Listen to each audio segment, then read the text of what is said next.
What it do? What it do? What's going on, everybody? It's your boy Fight Night X, man. Four Corners TV. And we talking what everybody's talking about, man. I know y'all saw it. Wilder Fury 2 last weekend, Saturday night. It was electric. It was big. The atmosphere was all over, man. We was at Park NY 4001 Extreme on. Listen, we turned it up in there, man. Everybody was on their feet. Everybody was just waiting to see what's it going to be. And we found out that the Gypsy King was just too much for Bomb Squad Wilder. Now, before I get to the actual breakdown of the fight, let me tell you guys that this was great. This was big for boxing. This is what we needed. You know, this is a mixture, a collaboration from PBC and Fox together. Amazing. We need more of it. Watching Tim Brady and Sean Porter at the commentating table. Awesome. Joe Tessitore, Brian Kenny, Lennox Lewis, Andre Ward, everybody working together, pumping this up, doing just exactly what we love to see, man, in boxing. The gate, they broke a record at the gate. Holyfield and Lewis was the heavyweight record at the MGM Grand in Las Vegas. That was broken Saturday night by Wilder Fury 2. Sold out crowd at the MGM Grand.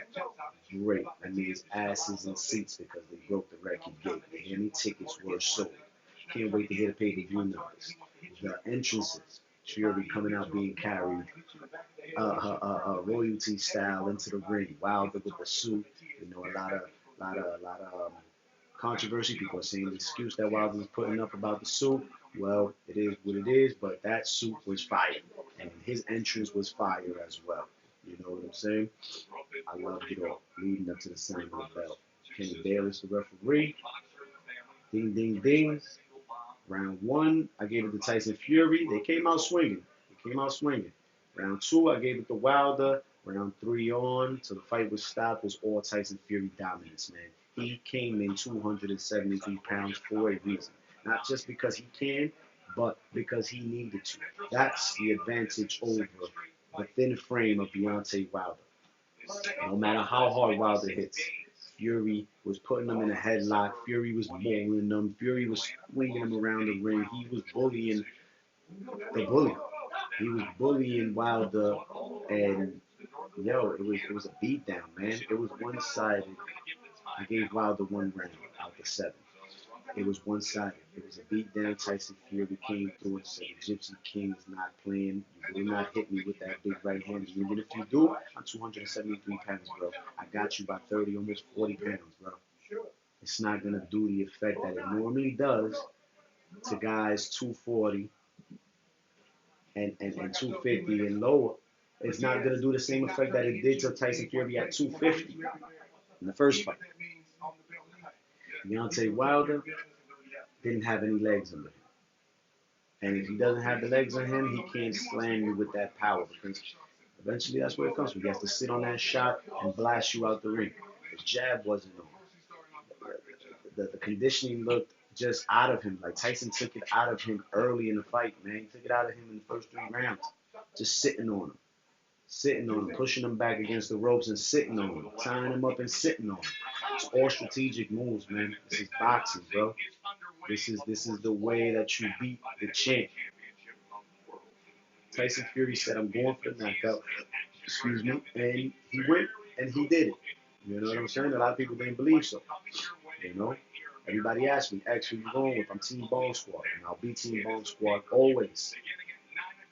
But this is a fight that I could not put my money on. This is a fight that I did not bet on. And this is a fight that I told everyone it will end in a knockout either way. Somebody's getting knocked out tonight. And it was Deontay Wilder who got stopped. Wilder came in 230. Listen, two things Wilder had going against him into this fight. Number one, Fury got up. Number two, when I seen him come in at 231, I was like, big mistake. I didn't like it. I'm sorry. I don't think he needed that. He doesn't need it. This guy's knocking dudes out at 212, at 215. 220 is perfect for Wilder. 220, 222, 225 even, man. he still can move, you know. He's a slim dude with athleticism. As much as people say Wilder can't box, Wilder can't do this, Wilder ain't got no footwork, Wilder knows how to move around that ring and he knows how to throw his left and right hand. How about that? And 41 of his 42 victories come by knockout. How about that? I don't care how much people say he can't box and he can't do this and he's not technical or whatever. He knocks you out. He comes with a knockout. 41 of 42 opponents hit that deck. Gone. This man has been champion for 5 years, 10 defenses, and he's coming off a quick turnaround. He just fought in November against Ortiz, and he came back now in February. How could you take away, how could you discredit a champion like that, man? A fighter who's not afraid. Two fights with Stavern, 2 fights with Ortiz, 2 fights with Fury. Dominic Brazil only had 1 defeat to Anthony Joshua, another huge, big puncher. Put them out, man. Don't ever discredit or question the heart of Deontay Wilder because he was fighting off pure heart. And that's where I'm going to get to. He's fighting off pure heart. The towel was thrown in by Mark Berlin. Mark Berlin is a former 2-time welterweight champion, a gold medalist. This man has been in the ring. 5-time Golden Glove champion here in New York State, man. New York City. This man that knows what's going on. He knows what was happening. And he knows what the effect of letting Deontay Wilder, not saving him from himself. Not saving him from himself, his own pride. Wilder, we know you a soldier. Bro, your heart and your tenacity, your will to die because he was willing to die in that ring Saturday night will never be questioned. Not by me, at least. Or people that know shit about boxing. A lot are not happy with the way that it was stopped. Some say Berlin violated. He threw the towel in. The coach is Jay Deeds, who's a trash-ass coach. Wilder makes you look good. You're trash, bro. It's throwing him under the bus. Nah, it wasn't me. It was Mark Berlin. Oh, Mark Berlin was like, yeah, it was me. Good call. Thank you. Thank you, because as a fan, as much as I enjoy watching Deontay Wilder fight and bring the titles back to the States and bring heavyweight boxing back to its championship form on pay-per-view with Fox, with ESPN, PBC, Top Rank, the collaboration, the build-up, the coverage, the hype, all of that shit has a lot to do with Deontay Wilder. Yes, Fury as well. It takes 2 to tango. But in the States here, Wilder brought the chip back. He brought boxing back to NYC. He brought it back to LA, and he brought it back to Vegas, and that's why we had a tremendous night Saturday night. Mark Berlin, thank you, because I want to see Deontay Wilder fight again. Had that fight continued, I don't know if Deontay Wilder would ever be the same again. The Gypsy King dominated, man. He beat him up. It was a beating, bro. It was bad, and it was only going to get worse had that fight continued. Agree with me, disagree with me. I'm calling it like I see it. Mark Berlin did the right thing. Deontay Wilder, do not be mad at that, man. If you're disappointed, if you're going through whatever you're going through now, cool. Dogs, you've been champion for a while now. Take a break. It's time to take a break. It's time to relax. It's time to regroup. It's time to get yourself back together and go back out there and conquer once again, because you can. I have no doubt about it. I personally say don't take an immediate rematch with Fury and go back out there in July, because word is that you guys have to rematch by July 18th if he exercises his rematch clause. Don't do that.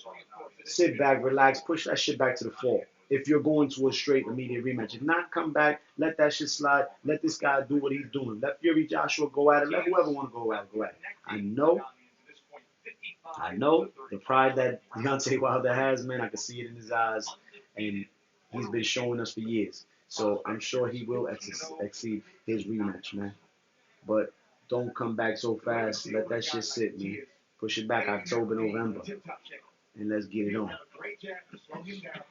The Gypsy King is king. Yes, he is. He is the #1 heavyweight out there. It's hard to see him being beat. It's not impossible. It's hard to see him being beat, though. Anthony Joshua and him would be tremendous. It would be huge. Bring that to Vegas as well. Joshua's a big dude. He's 260, 265. Fury won't be throwing him around the ring like he just did to Wilder. No. And Joshua can punch. The heavyweight division is on top. Boxing is back. That was awesome Saturday night, man. The promotion, the build up, the coverage, the hype. Fox and ESPN, you guys did it big. BBC, Uncle Al, Top Rank, Bob, you guys did it big. And Bob Arrow leaves with this victory. The heavyweight championship is no longer on PBC. What's going to happen next? Let's keep working. That's all that has to happen. Will we see Crawford and Spence next? Immediately. I don't think we'll see it immediately, but it will happen. It will happen. Just giving it to you like I see it, man. Calling it like I see it and telling you exactly what it is that Fight Night X has in store for you when we talk boxing. Deontay Wilder, salute. Tyson Fury, salute. And all my sports fans and boxing fans, listen, we up. Boxing, you don't play boxing. No boxing, no life. Boxing will never be dead, man. Boxing will never be dead. We up. Four Corners TV, Fight Night Dex. Log in, subscribe, talk shit with me, man.